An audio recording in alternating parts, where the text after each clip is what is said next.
ever wanted your family to accept you for the degenerate that you are? Have you ever thought to yourself, gee, if only they watched anime like I did, maybe they'd understand. But upon showing them the 5th shoujo with an incestuous plotline, they kicked you out into the cruel world with nothing more than your entire body pillow collection.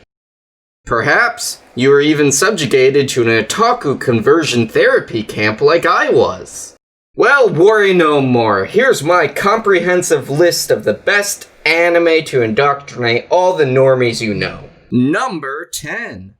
Yuri on Ice. The trick with getting anyone into a new strange medium of entertainment is to not expose them immediately to all that outlandish shit from the outset. Yuri on Ice is, quite frankly, one of the most easy to digest and comprehend modern anime without most of those anime tropes. With its easy to get into narrative, rich and complex characters, real-world connections, and its digestible length, make this series a great option for someone getting into anime. Plus, it's on the Hallmark Channel like twice a week, so you know your grandma's gonna watch it eventually. Wait. Oh, I got this confused with Love on Ice. What the fuck's Yuri on Ice?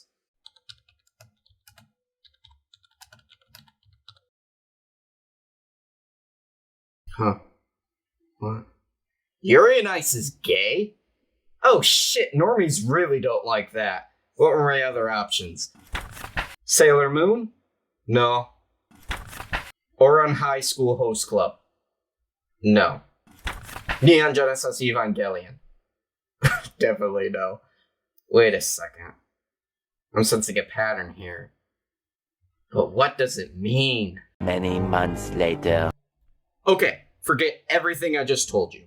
I know I originally set out to create a comprehensive list of anime to show your normie friends and your grandparents, but I think I might have discovered something way more important. I began to delve deep into this subject, and I think I've uncovered a secret that will forever change my perception of anime. This revelation is so sinister that after I alerted the Japanese government, several key politicians, including Shinzo Abe, resigned out of pure disgust upon learning this dark secret. All 5 of you watching this video are probably having your IP addresses hacked by top government agents, and you will probably be put on a list, if you're not already.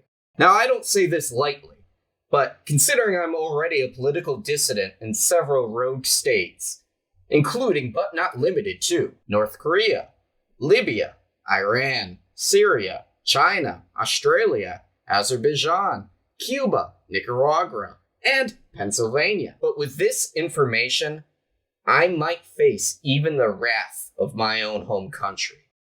What is this dark secret, you may ask? Well, it's none other than the fact that the CIA invented anime to control the nation of Japan. To understand this dark secret, we must first look at the start of anime and its nefarious purpose. I believe that the CIA created anime in order to prevent Japan from ever becoming a hegemonic threat within the Eastern world by slowly corrupting its culture with degeneracy. But they didn't count on it escaping Japan. And so they unwillingly unleashed a mind virus on the entire world. But I'm getting ahead of myself. The main methodology in which anime is used as a nexus of CIA brain control is twofold. 1, through the use of the MK Ultra experiments, and 2, through subliminal messaging. Just what was MK Ultra, you might be asking yourself. In short, it was a set of experiments in which the CIA conducted several mind control programs. The fundamental concept behind it was to secretly administer high doses of mind-altering drugs in conjunction with other brain-manipulating activities, such as hypnosis, electroshock, sensory deprivation, in order to break somebody down mentally to be sculpted in whatever way the CIA wanted. But what does this have to do with anime, senpai? Well, before MKUltra was brought over to the American shores, it had to be test marketed. And what better place to do so than, you guessed it, Japan! Don't take my word on it. Here's a direct quote from Wikipedia. In areas under American control in the early 1950s in Europe and East Asia, mostly Japan, Germany, and the Philippines, the CIA created secret detention centers so that the US could avoid criminal prosecution. The CIA captured people suspected of being enemy agents and other people it deemed expendable to undertake various types of torture and human experimentation on them. End quote. Now, when did manga first begin to become popular? While it may have existed in some form before the MKUltra experiments, it began to catapult into success in 1952 with the creation of Astro Boy. All part of the CIA's master plan. With their secret detention centers set, all they needed was an entertainment nexus in order to spread their subliminal messaging. This in turn would lead to a new generation of Japanese children being more predisposed to CIA brain control, because there's nothing the CIA fear more than a samurai. If we were to watch any litany of early anime, we can see certain instances of subliminal messaging, such as in the original Gundam opening. If you pause at just the right frame, you can see a frightening message.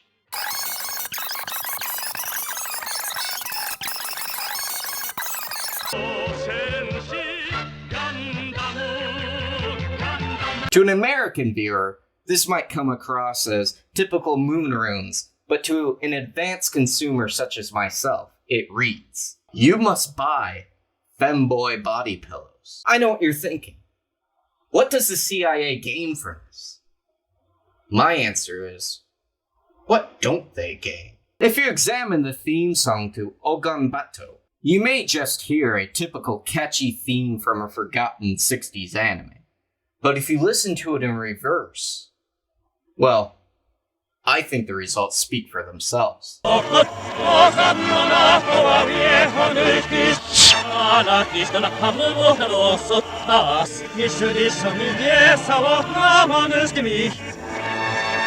And it's not just classic anime either. Modern anime has plenty of this splashed into it, such as the opening theme to One Punch Man.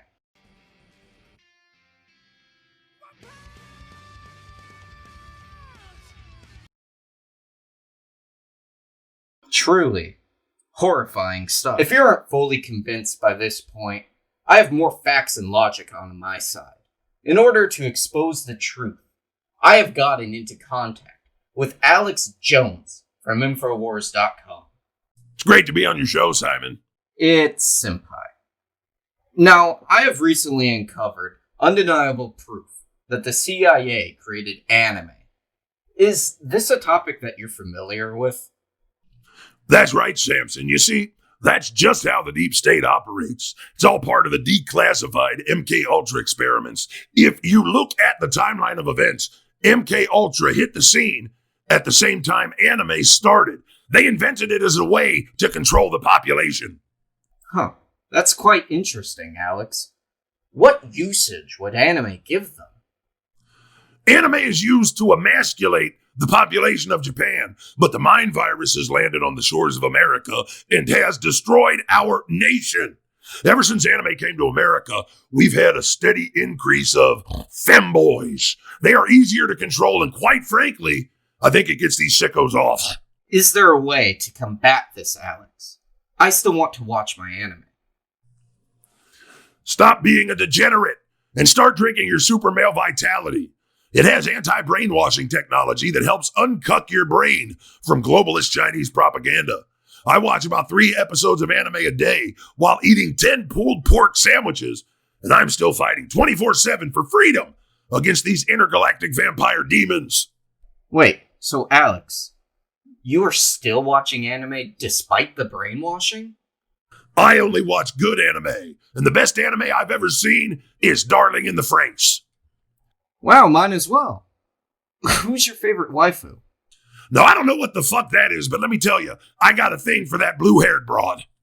Oh, Alex, we all know that 02 is the best girl. I mean, just fucking look at her. Listen here, you little fucker. I'm a red-blooded American, and anytime I see a hot anime girl, I know that the brainwashing isn't working on me. You've been fed tons of bullshit from the CIA to make you think that O2 is anything but trash. You know she is actually reptilian. It's in the goddamn show. You know who else is one of those fucking lizards? Hillary Clinton, Barack Hussein, Obama, and Macaulay Culkin. Your opinion means nothing, Samsung. All you do is make shitty anime reviews on your channel while I am out there exposing the truth. You are not an intellectual. You are a fake and a fraud with shit normie taste in anime. And he just ended the Discord call. Fuck. I paid $2,000 for the full 10 minutes. I don't even think that was Alex Jones.